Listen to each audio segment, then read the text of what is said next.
يا للوطن يا للوطن يا للوطن.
Bismillahirrahmanirrahim. Assalamualaikum warahmatullahi wabarakatuh. Waalaikumsalam warahmatullahi wabarakatuh. Bertemu kembali dengan Ane, Mr. Nyox, Dela Huya, Pop Cuap Aye di channel QRM, Wantum Rukyah Mr. Nyox atau channel Gadu-Gadu.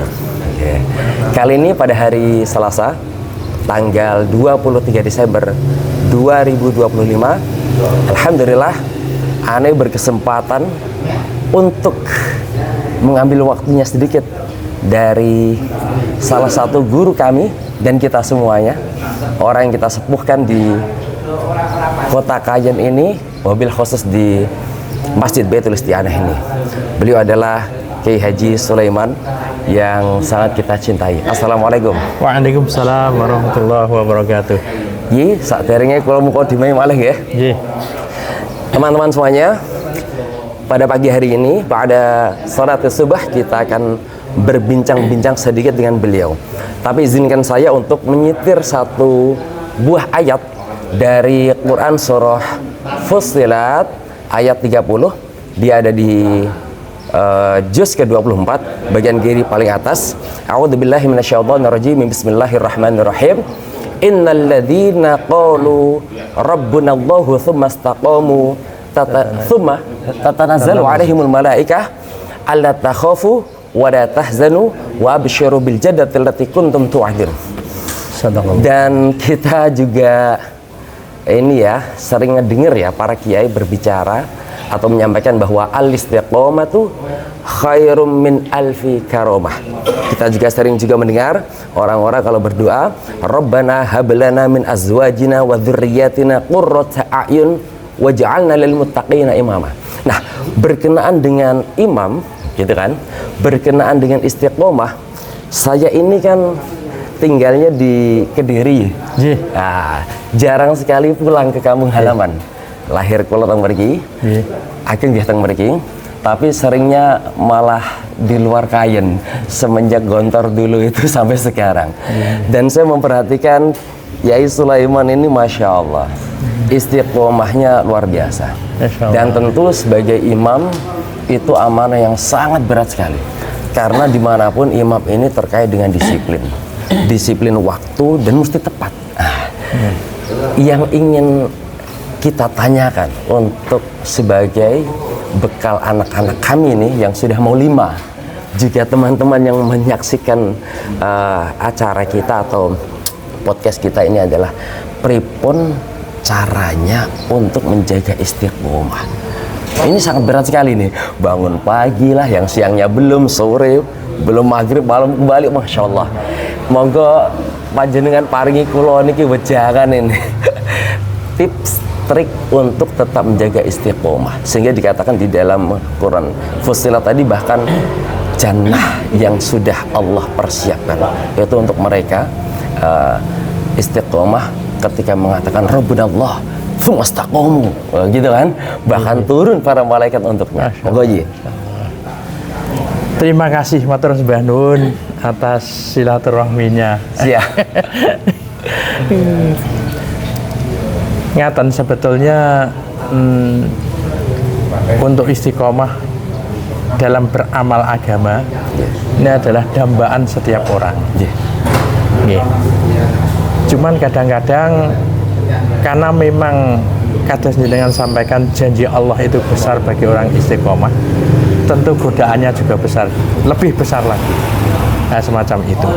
Sebagaimana janjinya setan juga dalam ketika Allah kutuk setan iblis itu ya, itu dia berjanji juga, ya Allah, karena engkau telah kutuk aku, maka aku berjanji akan menggoda anak Adam dari mana saja supaya mereka tidak sebagaimana yang kau inginkan, sebagaimana yang kau perintahkan, tidak bisa bersyukur, tidak bisa. Apa syukur itu? Kan sering-sering kita dengar syukur itu adalah tasarrufun ni'mah ala ta'ah. Lah untuk taat ini, mempergunakan kenikmatan Allah berikan kepada kita untuk taat, inilah setan yang tidak terima. Gimana caranya supaya manusia ini tidak ada ketaatan dalam hidupnya? Ini dambaan setan. Sementara kita tahu tidak ada kejayaan, kesuksesan kecuali dalam ketaatan. Ketaatan ini adalah sumber daripada kejayaan hidup kita maupun kejayaan di akhirat nanti. Jadi kadang-kadang memang sulit untuk kita mau istiqomah, itu memang sulit. Tapi triknya, guru-guru saya mengatakan, satu, tidak ada yang bisa melakukan sesuatu bahkan meninggalkan sesuatu kecuali atas izin dan pertolongan Allah Subhanahu wa Ta'ala. Maka hari-hari ya, setiap habis sholat ini pasti insya Allah kita usahakan untuk selipkan doa Allahumma rzuqna istiqomah. Maksud kita adalah istiqomah dalam mengamalkan agama ini. Karena apa? Hari ini kita mengamalkan agama begitu sulit. Kadang-kadang kita sudah niatnya betulan, ternyata ada saja masalah. Sholat jamaah misalkan ya, hari ini kita kalau ada kepentingan masalah duniawi, begitu kita utamakan.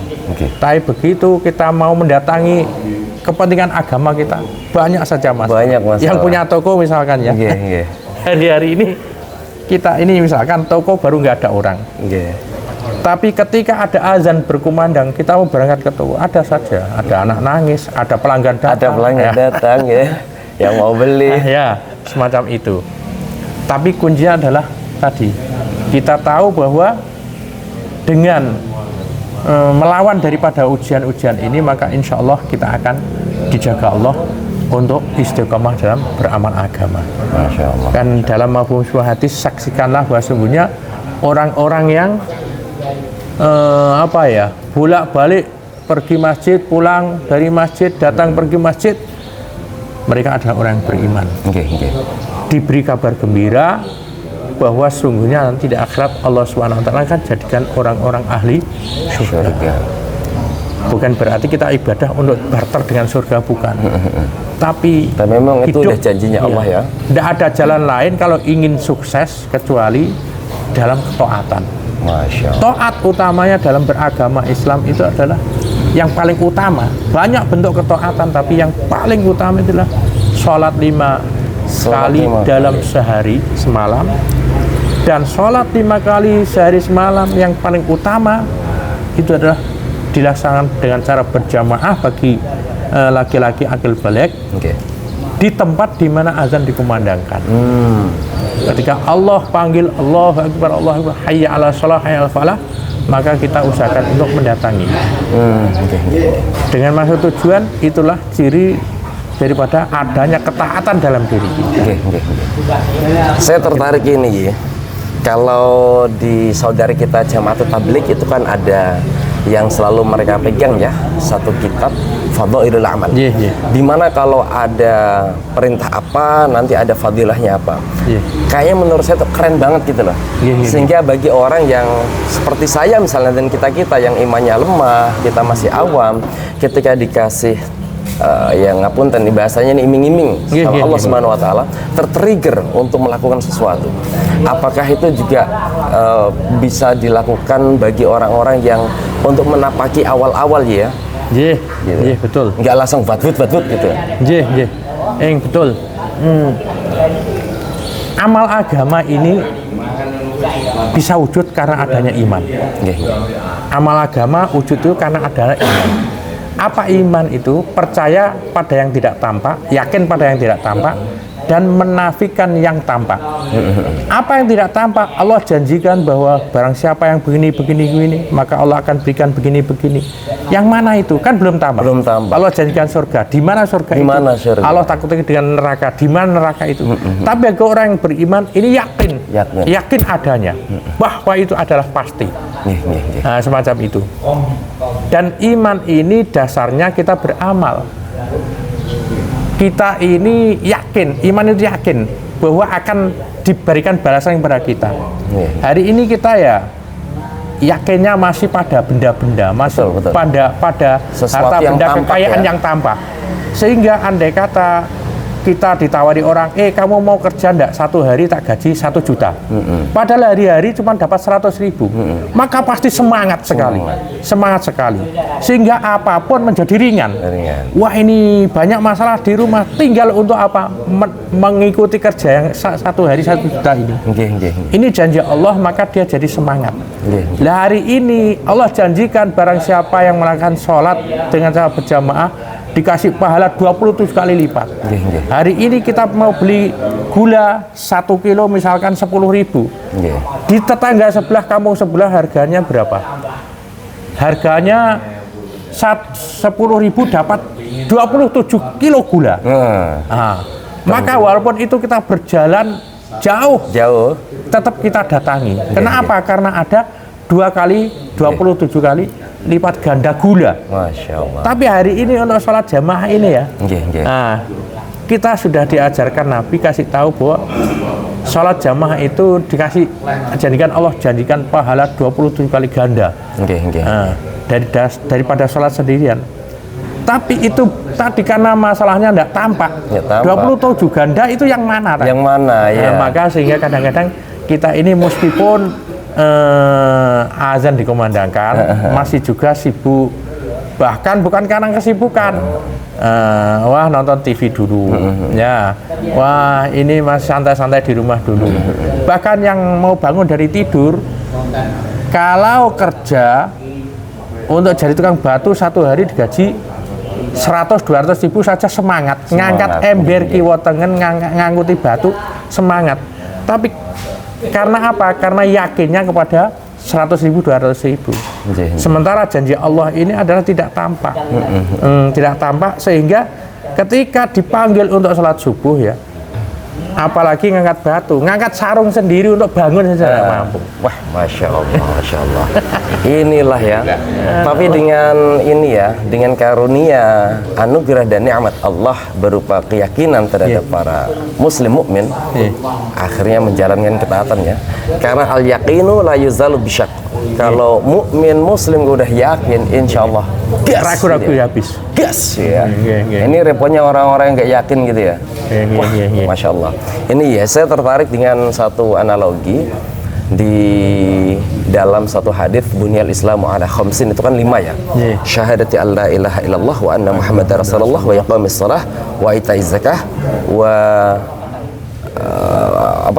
wa hijjul baiti wa shaumi Ramadan wa hijjul baiti man istata'a ilaihi sabila. Nah, ini mungkin juga bisa menjadikan motivasi atau dijadikan motivasi bagi teman-teman yang muslim, artinya dia sudah bersyahadah tetapi tidak sholat, ya kan? Yang kedua dia wa iqamis shalah, nggak sholat, nggak itaiz zakah, nggak shaum Ramadan atau haji. Jadi teman-teman, barangkali bagi teman-teman kita semuanya yang sudah bersyahadat, ndak haji ndak ada masalah kalau memang dia ndak mampu, kan begitu. Yang kedua, shaum Ramadan. Mungkin juga nggak ada masalah kalau ada uzur, yaitu pekerja keras, misalkan pekerja bangunan atau apapun lah ya. Ini ada uzur dan diperbolehkan oleh syariat. Yang selanjutnya itaiz zakah. Bahkan ketika dia miskin, tidak memberi, malah justru harusnya dikasih. Tapi repotnya adalah ketika sholat ditinggalkan kan begitu. Nah, gini teman-teman ya, mudahnya ya. Ini juga bisa menjadi insight baru. Ini botol nih. Botol ini adalah agama Islam. Ketika dipegang oleh 5 jari kita, maka agama itu akan tergenggam oleh kita. Coba kita lihat ya. Haji kita lepas karena kita tidak mabuk. Agama Islam masih terpegang ya. Yang kedua adalah puasa. Mungkin karena ada uzur atau dia mariab atau dia fi sabil ibn sabil ya. Artinya dalam safar ya, di dalam perjalanan nggak ada masalah. Agama pun masih terpegang. Yang selanjutnya apa tadi? Puasa ya, puasa itu zakat. Ketika dia tidak berkewajiban justru malah dikasih karena dia miskin, tetap agama terpegang. Tapi bisa bayang jika lu yang ini jatuh, sholatnya lepas, masya Allah, maka agama Islam runtuh. Makanya dikatakan dunia dibangunlah ya bunyal Islamu al-Islam itu ala khamsin. Yang 3 masih ma'fu anhu. Tapi bagaimana dengan yang ini? Jari ini ya. Itu kan runtuh semuanya. Dan al-Islamu imaduddin, apa? Agama itu as-salatu. Tiang agama itu ya. As-salatu imaduddin. Nah, as-salatu imaduddin. Salat adalah tiang agama. Ini kan keren banget ya. Terkadang orang awam itu kalau nggak diberikan analogi gampang yang bisa dicerna, itu agak repot gitu ya. Betul. Tapi dengan cara begitu, ini mau tetap memegang botolmu, agamamu, atau ingin bagaimana kan gitu. Ketika hidup itu pilihan, oke, itu ketika menapaki muasyarah biasa aja, tapi kalau agama itu kan pilihan. Dan seluruh manusia di dunia ini tentu harus punya agama. Dan ketika keyakinan kita adalah agama Islam, tentu harus taat dengan perintah Allah kan gitu ya. Masya Allah. Nah, itu indah sekali itu. Indah. Kita sering dengar ulama katakan sholat itu kepala daripada ibadah. Masya Allah. Kalau diumpamakan amal rukun Islam itu adalah badan, maka sholat itu kepalanya. Kepala. Kalau orang tidak punya kaki, ya dikatakan orang pincang, ya. Orang nggak punya tangan dikatakan itu orang buntung. Kalau orang, mohon maaf, nggak punya mata, namanya orang buta. Tapi orang pincang, orang buta, orang buntung masih disebut orang. Betul. Sementara kalau ada orang tidak punya kepala, apakah masih disebut orang tanpa kepala? Jelangkung ya. Nah, ini maksudnya begini, seolah-olah lucu. Kalau orang ini sudah declare dirinya ini Islam ya, tapi tidak, mohon maaf, nggak melaksanakan sholat. Ini bagian orang yang mengatakan aku lu manusia, tapi tanpa kepala. Seolah-olah itu kok aneh. Ya, seperti anehnya orang mongso orang Islam kok enggak jaga sholatnya. Sama dengan meninggal satu orang jasad tanpa kepala. Tidak ada kehidupan dalam dirinya. Semacam itu. Allah. Jadi ya indah sekali yang disampaikan tadi. Kaitannya dengan istiqomah ini jatuhnya adalah kalau tidak bisa dengan baik-baik, ya paksa diri gitu ya. Memang begitu. Sehingga menjadi kebiasaan. Kehendak nafsu adalah untuk bagaimana? Kan seperti janjinya iblis tadi. Aku akan datangi sumalatan lahum min baini aydihim wa an aimanihim wa an syama'ilihim. Pokoknya aku akan datangi dari mana saja arah supaya mereka tidak bersyukur. Nah, kata-kata tidak bersyukur itu adalah kalimat singkat yang bermakna padat. Karena apa? Kalau sudah tidak bersyukur artinya tidak ada ketaatan dalam melaksanakan perintah Allah. Oh, cantik. Kan tadi syukur kembali kan tasarrufun ni'mah ala ta'ah. Jadi iblis paling pinternya pokoknya dipotong tes tanpa syukur, berarti sudah semuanya ketaatan ya nggak ada, ya. Meninggalkan larangan juga nggak ada. Jadi kalimatnya hadis nggak usah sulit. Pokoknya sehingga mereka tidak akan berat untuk bersyukur ya Allah. Terus apa gunanya kalau nggak bersyukur? Kalau nggak bersyukur otomatis ya taat juga nggak mau, larangan juga pasti akan dilaksanakan. Wah ini cantik teman-teman ya. Saya bisa mendapatkan satu benang putih ini dari Yai Sulaiman bahwa justru dengan merealisasikan rasa syukur kita atas nikmat, anugerah dan karunia yang diberikan Allah, ayo jalani perintahnya gitu. Justru dengan menjalani itulah wujud kesyukuran kita. Dan kerennya lagi dikatakan di surah Ibrahim itu la in syakartum la azidannakum wa la in kafartum inna adzabi lasyadid. Justru dengan kita bersyukur lalu kita wujudkan dalam bentuk taat, salah satunya adalah menjalankan sholat, Allah akan menambah kembali nikmat. Tidak ada urusan dengan mengatakan wah susah nih, aneh kalau nggak kerja nggak bisa makan. Padahal justru ketika kita perbaiki sholat kita, Allah memperbaiki kehidupan kita gitu ya. Iya betul. Masya Allah. Bahkan dari segala arah ya. Ya. Kan gini, orang hidup ini identik dengan permasalahan. Allah jadikan kita hidup ini disertai dengan permasalahan. Nggak ada orang hidup nggak punya permasalahan. Hari ini kita punya masalah, kita usahakan selesai. Utang misalkan, kita usahakan untuk kembalikan dengan cara kerja. Tapi besok ada lagi masalah, bukan yang utang misalkan, anak nakal misalkan, gimana kita selesaikan? Datang lagi masalah, selesaikan masalah ini. Tapi sebetulnya semua masalah ini tidak ada yang datang kecuali atas izin Allah. Masya Allah. Dan juga tidak akan bisa selesaikan kecuali atas pertolongan Allah. Lah bagaimana pertolongan Allah datang itu? Allah kan janji. Ada tahu? Inna nasrullahi qarib atau apa gitu ya? Ada banyak itu. Wasta'inu bis-sabri was-shalah. Artinya kita disuruh minta pertolongan kepada Allah untuk selesaikan masalah-masalah kita ini. Jalannya apa? Kasih tahu sholat.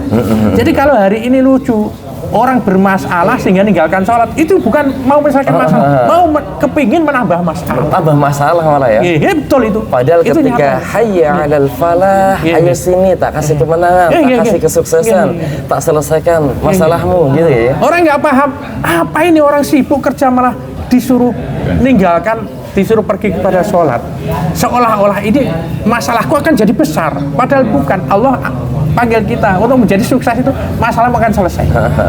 Allah yang datangkan masalah, Allah yang nanggung akan menghilangkan masalah. Nah itu yang terkadang kita rasakan ya, entah bagaimana tiba-tiba ada rasa senang gitu ya, idkhal surur, itu datanya tentu dari Allah ya.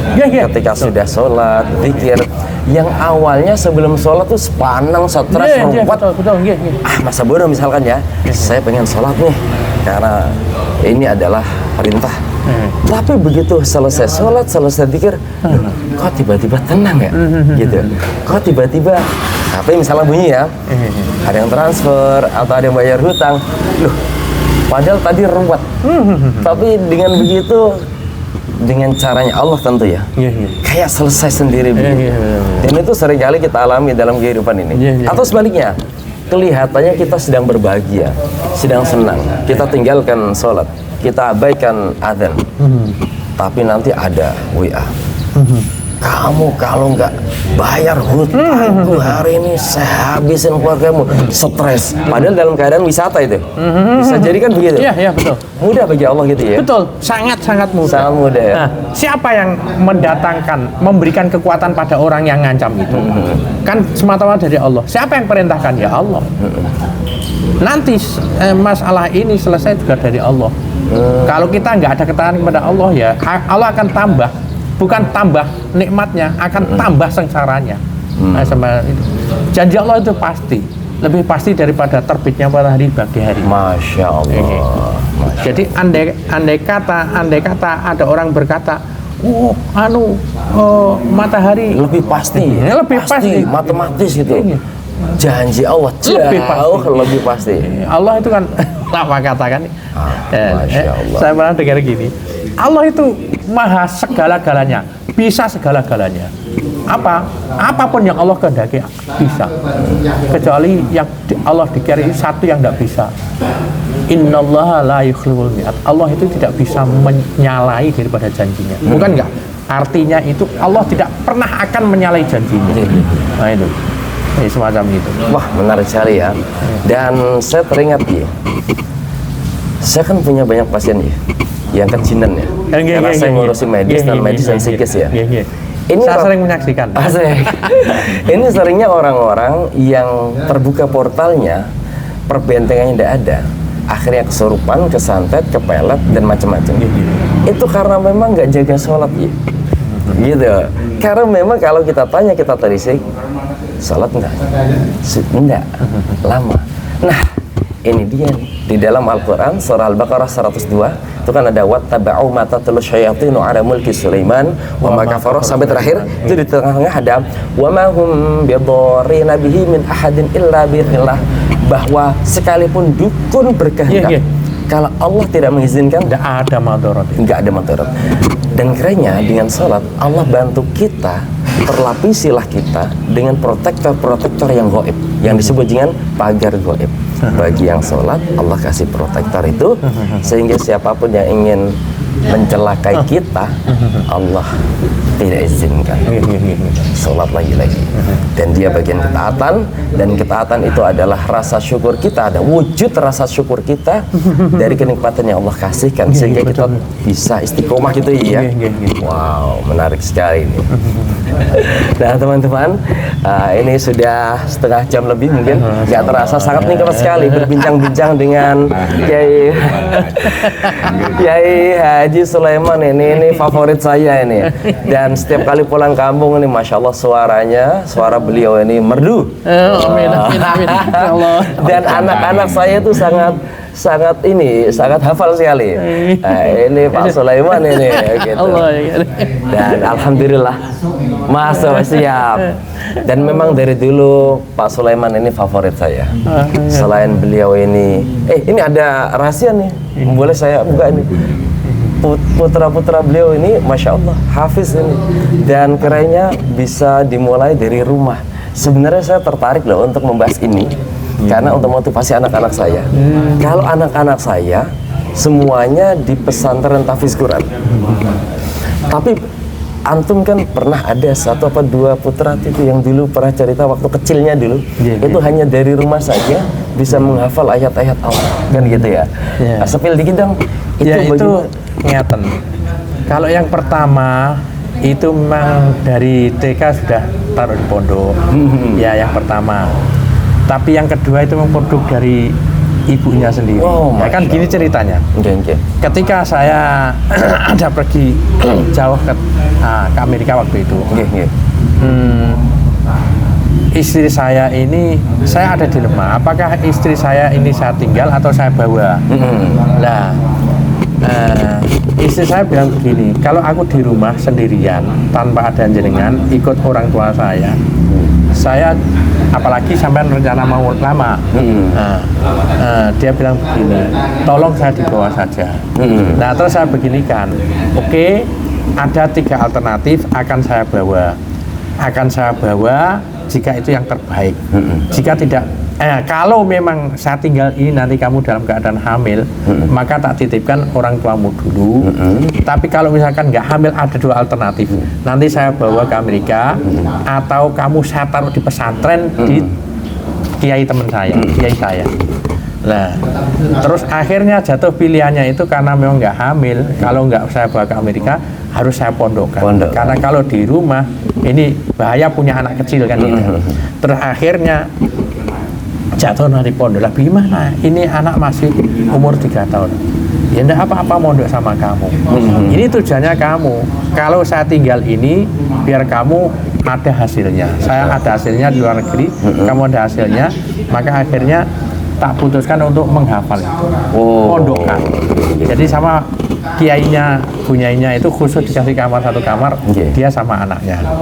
Nah, itu yang kecil yang pertama ya? Itu yang pertama. Jadi menghafalkan otomatis ibunya menghafal itu. Saya heran, loh, kamu setoran sekian, anakmu sepertiganya bisa ngejar gimana? tanpa pertama diniati untuk anak itu menghafalkan, bukan yang menghafalkan ibunya. Tapi pertanyaan anaknya kok cepat gitu. Akhirnya ketika itu saya pulang langsung, sudah anak ini nanti lulus TK ini langsung mondok. Saya taruh di Jambu Quran Kudus itu, khusus anak-anak di Kerandon itu. Terus ketika ibunya tahu perjalanan anak ini, loh, anak ini ya ternyata di pondok ya seperti ketika mengikuti saya di pondok. Terus ketika di rumah, kalau saya di pondok bisa, kenapa kalau di rumah saya nggak bisa? Akhirnya anak yang kedua itu nggak mondok, tetapi digunakan cara metode ketika seperti pondok itu. Dia berpegangan sanad dari gurunya, dia pun mengajarkan anak yang kedua ini. Wah, luar biasa. Begitu juga berikutnya anak yang ketiga, dan yang keempat. Itu setengah produk dari rumah, setengahnya disempurnakan di pondok masing-masing. Wah, ini menarik. Dan itu yang saya tiru ya. Itu. Kan Alhamdulillah. Saya ini waktu di Jambu Quran, pembukaan ketika anak saya mondok itu, Pak Yai Mansur almarhum itu bilang, Kang botol kata jenengan tau. Anak niki kados botol niki lho Bu, Pak nggih, jangan perhatosaken. Lah botol niki kosong. Botol niki akan berisi sebagaimana apa yang kita masukkan. Nek kita masuki susu maka isinya susu. Kalau kita masuki air got maka masuk air got. Masuki air putih akan jadi air putih.